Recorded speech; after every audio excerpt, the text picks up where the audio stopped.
Hi, I'm Dr. Fox, licensed psychologist in the state of Texas. And in this video, we're going to talk about the 6 pain points of adult children of narcissistic parents. And this is something I think that can be really complex, challenging, and difficult for many individuals that had parents that were along the narcissistic spectrum. So in this video, I'm going to talk about these 6 pain points and what you can do about each of them or all of them. So stick with me. Like, share, and subscribe, and comment, and let's get into it. So the first one is a persistent sense of self-doubt. Now, a lot of individuals that grew up with narcissistic parents, they were often challenged on their sense of autonomy. They were often discouraged from making up their own mind or doing things in the way that they wanted to do it, whether it was trying it or not trying it. And it's something really common, this persistent sense of self-doubt. We see that in adulthood from these adult children of narcissistic parents. And what happens, the sense of self-doubt can factor into many different aspects of life. Sometimes they can end up in relationships where they're very passive or where they aren't really deciding for themselves and what they want, whether it's work, whether it's with their kids, whether it's with their family, or it's with themselves. So the sense of self-doubt becomes really pervasive and impacts many aspects of their life because it is so persistent and it wears away over time. And the way to kind of challenge that is that you have to build that sense of reasoning, that sense of trusting yourself. Look at those decisions you've made that have been successful and embrace them. They weren't just happenstance. That good things happen from good decisions, at least an increase in the probability of them. And the odds are amazingly good that you have made good decisions that have led to good outcome. And you have to remind yourself of that and embrace that.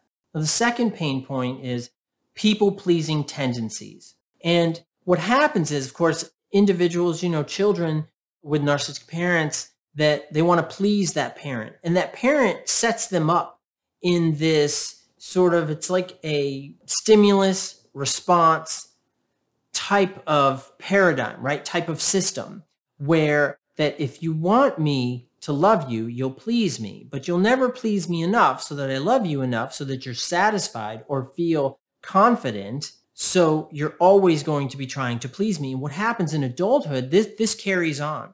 And it doesn't just carry on to romantic relationships.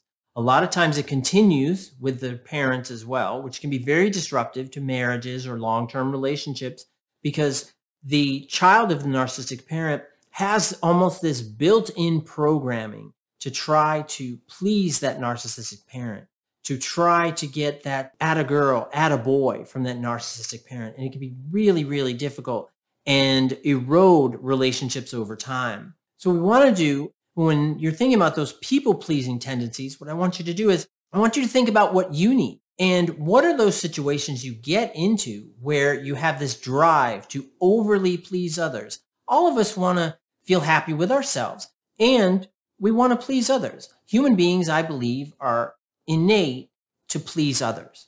So there's a component that we want to engage to help others, make other people feel better. That's what my career is all about. So when individuals grow up with a narcissistic parent and then into adulthood, those people-pleasing tendencies become very, very complicated. They erode their sense of self-worth. They erode their relationships.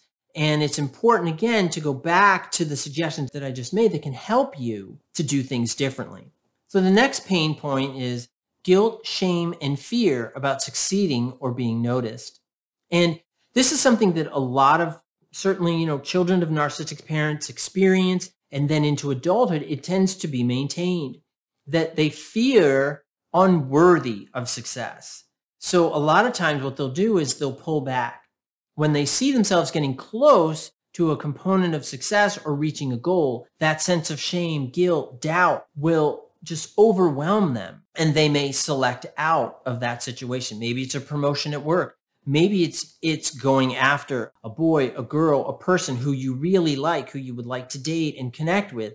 But that would be a success to get the person you're really interested in, as opposed to, choosing somebody who maybe you're like, yeah, well, I think they'll like me, so I'll like them too. And that way, you feel like you're just accepting because that goes to your worth. And it's important to realize that it's that dynamic I talk about when I just talked about that pain point in number 2, that it's that system, right? It's that A plus B, right? It's that A, that stimulus, right, and response. And then that gets internalized. And that becomes really, really problematic. And that guilt and shame and fear can become so just ingrained.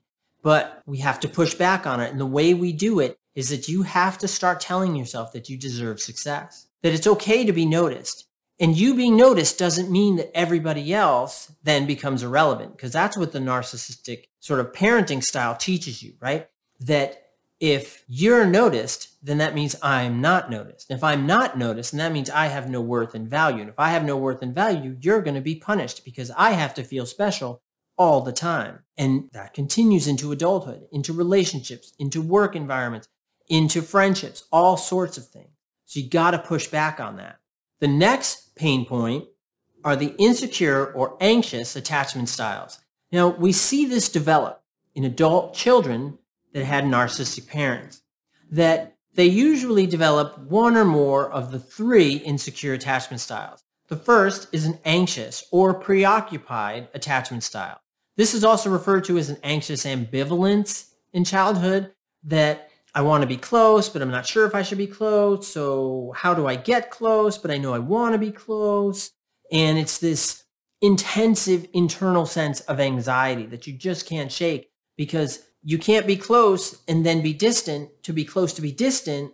But I'm preoccupied with the idea of being close to somebody, but yet I don't have that sense of worth to be close to somebody, because I was taught as a child that I don't have worth, but I have to continue to try to have more worth. And if that's confusing, either you're relating to exactly what I'm saying, or imagine being that kid, that teenager, and that adult. And that's that anxious attachment style. The other is avoidant or dismissive. This is also referred to as an anxious avoidant in childhood. And this is that there's all this anxiety and you kind of pull back, right? That you remove yourself a lot of times from emotional connection, from physical connection sometimes. And it becomes this uncertainty about what will that other person do? What will that other person say? How will that other person perceive me? So what you do is you avoid, or you are dismissive of those relationships. You have been conditioned, or you choose to believe, depending on when you first start having more volition over your own sort of decisions as you develop, that you're like, you know what? Relationships don't mean anything. Emotions are irrelevant. And that is a mantra of many narcissistic individuals, that emotions really have no value. It's all about money or success, and that's all that matters. But the world doesn't work that way. We have emotions for a reason, and emotions are often tied to our sense of satisfaction with ourselves and our life. And I think that if we end up being avoidant or dismissive of them, I think we're missing a huge component of our life. And the last one is called disorganized, also referred to as a fearful avoidant in childhood. And a disorganized, this is that I want to be close, but I'm so riddled with anxiety that I can't. And it becomes a disorganized attachment pattern in that we don't really know how to attach, and it's difficult to attach, so we don't attach, but I don't want to, but I'm afraid not to. And again, there's this sense of internal conflict, inconsistency, that the individual is always trying to manage. And it becomes so difficult to attach to someone else, to connect to someone else. And you see that in adults. They are disorganized. It's kind of an awkward sense of approach and interaction with others. And this is not in any way related to anyone along the autistic spectrum disorder, completely different constructs we're talking about. It's a difficulty connecting to someone else. It's almost as if there's this like gel barrier. It's not a hard barrier. It's this gelatinous-like barrier, right, between you and someone else. And it's this goo. And you can't get through the goo, but when the person with the goo comes at you, I know that's a rhyme, but stick with me, right, comes at you, that you're like, ooh, what's the person in the goo doing?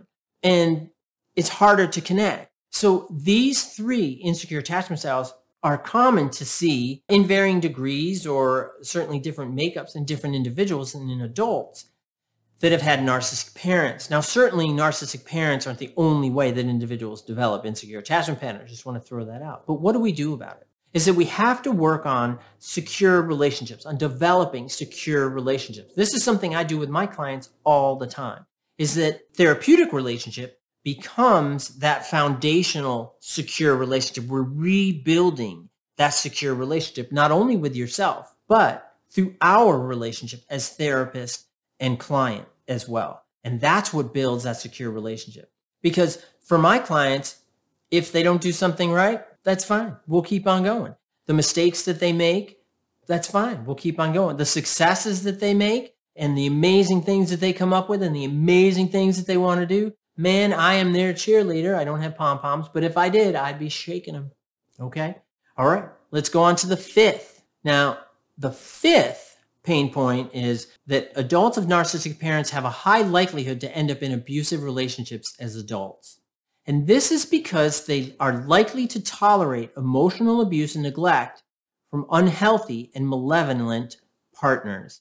This can be really tricky because, a lot of us, we learn our relationships very early in life. We learn these relationship templates really early in life. And narcissistic parents, they teach the kid that my needs are more important than yours. And certainly there is pathological narcissism that is extreme, that absolutely is abusive. And the individual internalizes, grasps these beliefs, and they carry these beliefs into adulthood, which increases the likelihood. Doesn't mean that it's 100%. One doesn't always equal one, right? That it's just an increase, a high likelihood that they'll end up in an abusive relationship because they're likely to tolerate this. They learned early on that they will put up with and tolerate the abuse. So individuals that mistreat you early in a relationship, you stick around. You put up with it because that's what you were taught. You were taught that you deserve to be mistreated and to put up with it. How do you do this differently? You're going to have to get to that core content, those core beliefs that you have about your value in relationships, about your value as a person, about how you see yourself and how you see yourself in various relationships and how you can do your life differently, your relationships included. And don't tolerate mistreatment. Early on, these folks always give themselves away. Unhealthy and malevolent partners give themselves away early on. But individuals of narcissistic parents are really good at convincing themselves, oh, no, he or she didn't mean it. They wouldn't do that again. But they do. But you keep accepting it. You keep tolerating it. And this is not blame. Do not interpret it that way. That is absolutely not what I'm saying. What I'm saying is that it's a result of conditioning, of a template that has been put on that individual. And all we're doing is bringing insight into it, bringing awareness. Because if you're not aware of it, how do you change it? So this is about changing that, about doing it differently. And you absolutely can. And it's recognizing your value in those relationships and not tolerating infidelity, right, in a relationship. It's not, tolerating mistreatment and abuse and, sarcastic comments that erode your sense of self-worth. And they love to say, oh, I'm just kidding. Look, man, kid with somebody else, right? Or telling them, you know what, I don't like that. That bothers me. That should be the end of it. That they shouldn't keep bringing it up. And if they do, that tells you that they're not listening and you're going back to that old pattern. Stay out of that pattern. Don't stay there, even though it's comfortable because that's what you learn that you deserve. But you don't have to continue it anymore. So the sixth pain point of adult children of narcissistic parents is an internal feeling of defectiveness and worthlessness. And this is something that goes again to that sense of self, is that this parenting style, the narcissistic parenting style, is so erodive to the individual and how they develop and how they see themselves and their sense of worth and value, because the narcissistic individual has to always have that power differential. They always have to be bigger, even though it's to a child. So of course the adult is going to be bigger, but the narcissist, because they're so afraid, because they have so much self-doubt, they have so much guilt, they have so much inferiority, it's this really pathological, maladaptive manner in which they parent, that if I can make this person, right, happens to be a child early on, but the child carries that, if I can make that person feel small and broken, then I must be pretty powerful to do that. So I'm pretty great. And that feeds that grandiosity, right? And it can also protect from vulnerability, a vulnerable sense of narcissism as well. By also, that child learns that they always have to be, petting the parent. Oh, yeah, you're great. You're great. You got it. You got it. You got it. And even though they need help, right, as all children do in order to develop, they don't get it. So it's this sense of feeling defective and worthless that they carry with them from very early on into adulthood. And it can be really hard to shake these things, but building awareness into these 6 pain points will help you build your insight to do it differently. Use these strategies to challenge these false beliefs that maybe have encouraged you to engage in maladaptive patterns. Instead, turn it around into an adaptive pattern that helps you do things differently. You absolutely can. It's absolutely possible. You can do it differently. I hope you enjoyed the video. Please like, share, and subscribe. Please take care of yourself, and I will see you next time. Thanks. Bye-bye.